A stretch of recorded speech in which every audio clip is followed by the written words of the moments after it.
Hey there, I got another video for you. This is another unboxing video of comic books. This is from Things from Another World, one of the largest online comic book stores in the US. They're located in Milwaukee, Oregon, not to be confused with Portland, Oregon.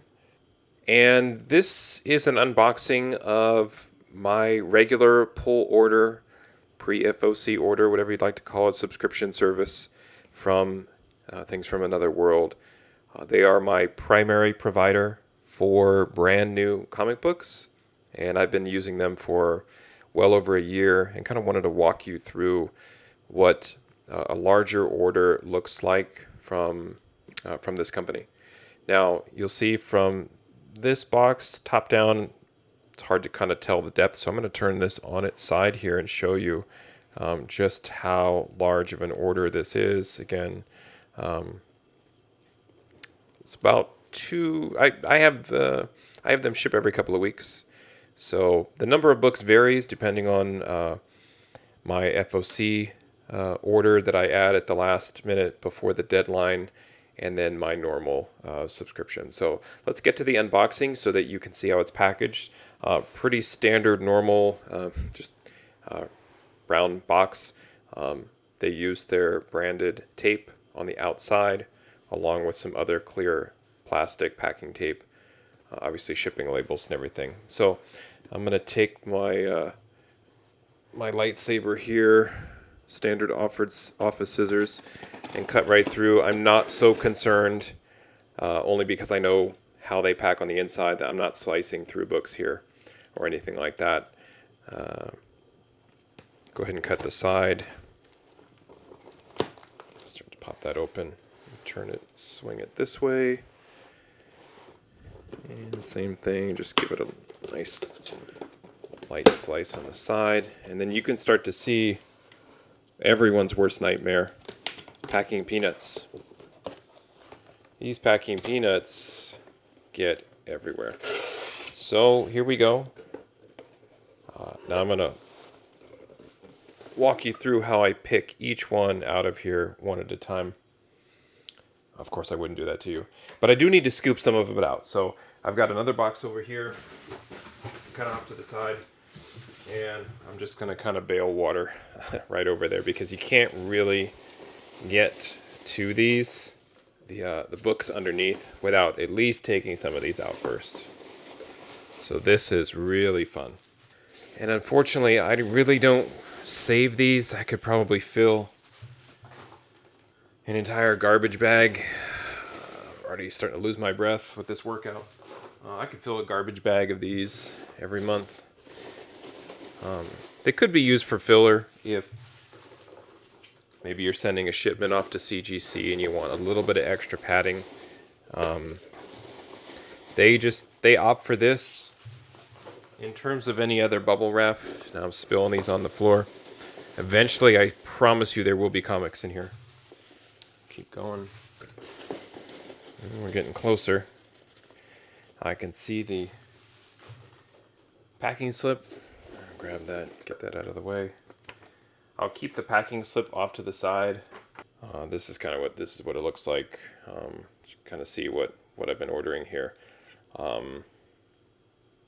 Really nothing out of the ordinary. But I keep that as I go through the screening process and everything, just to make sure that everything I ordered. You can see some of these guys like to jump ship on me.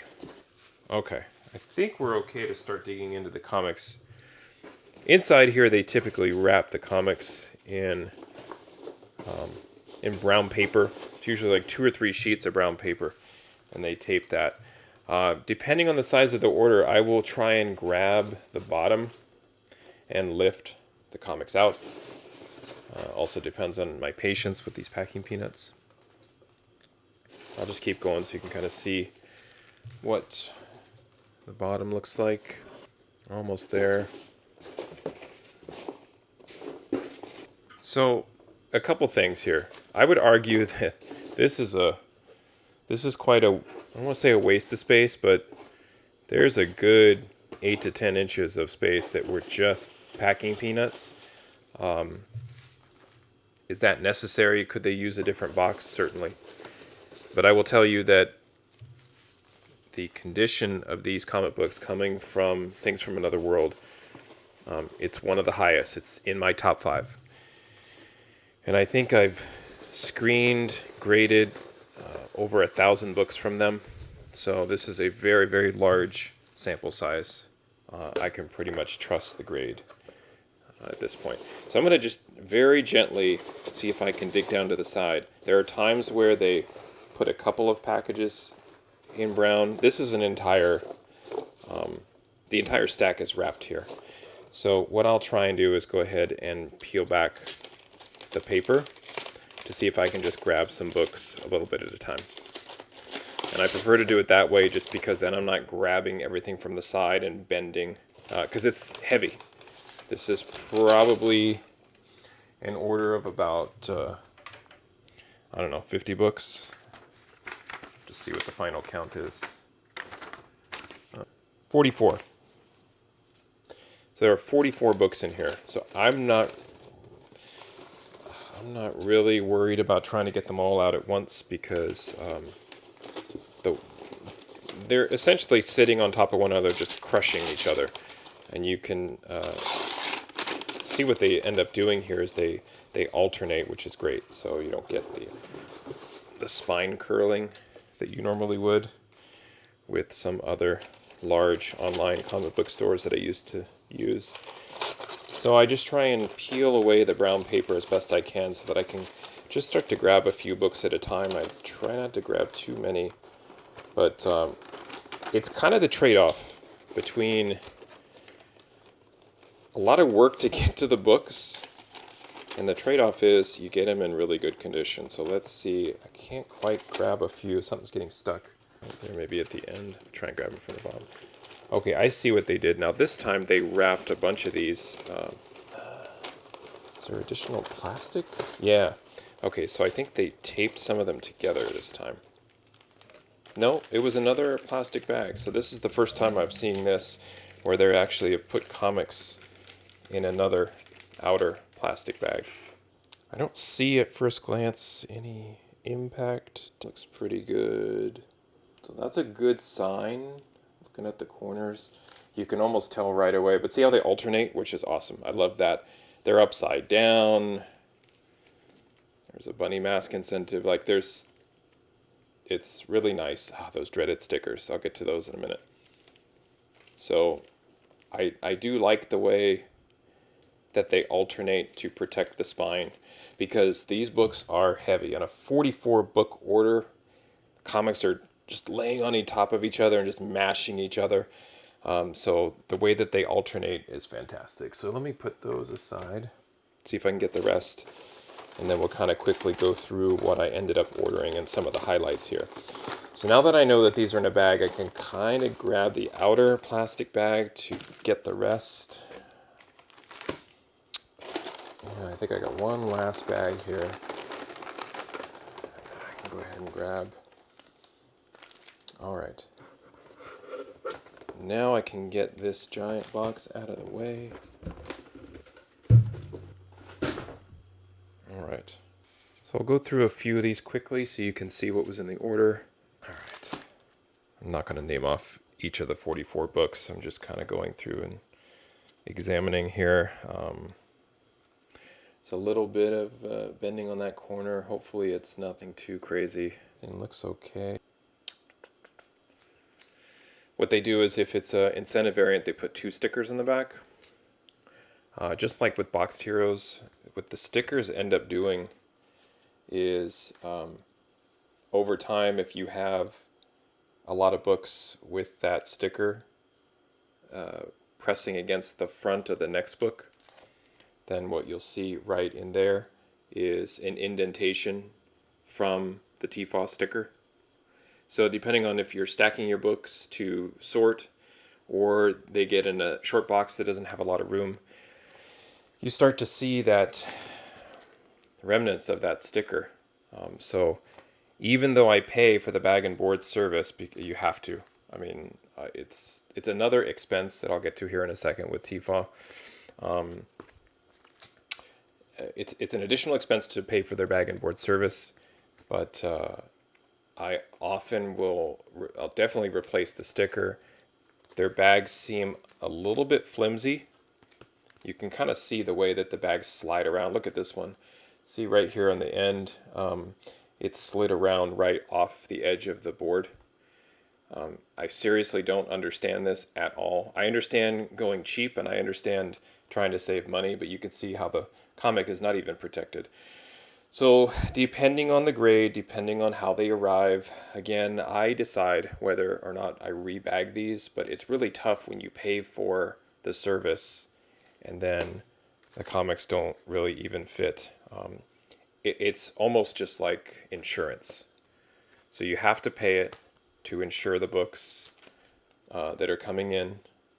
That's awesome. Eve #1. I think that's the second print. So you're paying for this additional service. That's a great cover. Love that cover. What was I saying?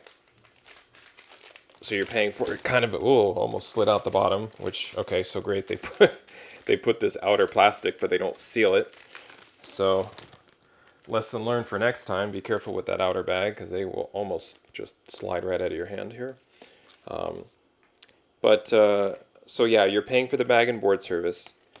They're shipping, it's the far sector final issue. You're paying for shipping, handling, tax. It really gets quite expensive here to order, and essentially it cancels out the discount. So if you're trying to just keep the math easy, like for this Geiger #3, it's a $3.99 cover price. You end up basically paying $3.99 when you factor in shipping, tax, the bag and board service. But I have found that unless you're picking these right off the rack yourself and examining the condition, which is hard if they're sitting loose on a rack anyway, this is your best option. Now, this book, these are the first copies I have of cover A of Nice House on the Lake, great new series from James Tynion. Again, you can kind of see from how it shifted around. Part of the comic is off the board, which I cannot stand. I'm also seeing kind of the curling of the weight on some of these, especially this one. I don't know if you could see that right there, that angle. So that's obviously in dire need of a press once I open and screen these, but I screen them as if they're never going to get the press. So something like that right out of the gate, if it's otherwise perfect, would be 9.2 or 9.4. So that's what's disappointing is I spend a lot of time with looking at FOC and trying to predict what's going to be valuable and do the pre-ordering, and then you want the books to arrive in as best condition as possible. That has some corner damage there on that corner. Hard to see in the bag. It'll be better in the screening, through the screening process, but you want the books to arrive in as best condition as possible. So it hurts when cheaper bags and some other things are used. All right, last stack, Nightwing 81. I think this stack was at the bottom. I don't see, thankfully, any impact or shipping damage on these. Really, it's just the curling. Again, it's the weight. Look at this Bounty Hunters one. You can kind of see there, right in there. Even though they're alternating the books, it's just the pressure and the weight. Some flat cardboard. I'm going to do an unboxing from Heritage Auctions here soon, hopefully later this week. And they use a super thick piece of cardboard. And a lot of times, especially because it's Heritage, this stuff is expensive. I'm only getting 2 or 3 books from them at a time. And they use a super, super heavy duty piece of cardboard. And if you had that between each layer inside, I doubt you would get some of this roll. Now, you'd still get some, I would imagine, on the bottom pile, but I think it would help it just a little bit. That's a cool cover. I like that one. It's the cover B, Teenage Mutant Ninja Turtles, number 117. Almost to the end here. Last issue of X-Men, DC Pride Bartel variant. And then this is Something is Killing the Children, Volume 3, the trade paperback. I read these in trades. Love the first two, read them multiple times. And now I've got number 3 there. So very cool. Can't wait to dive in and read that. Usually read them in like one sitting because they're awesome. Love it. All right. So that's it. That is, at least I want to point out too, this was at the very bottom, which again, smart. That's the trade, kind of the base for the packing. So there is definitely some thought that goes into this, you know, how they stack, how they pack alternating. Just when these orders come in and they're that heavy, unless you're putting fewer piles, heavy cardboard, bubble wrap around that, you know, they're doing the best they can, and I understand that. So not a bad order. Again, sometimes these little details of impact damage and whatnot, they're really not discovered until I take the books out of the bag and board.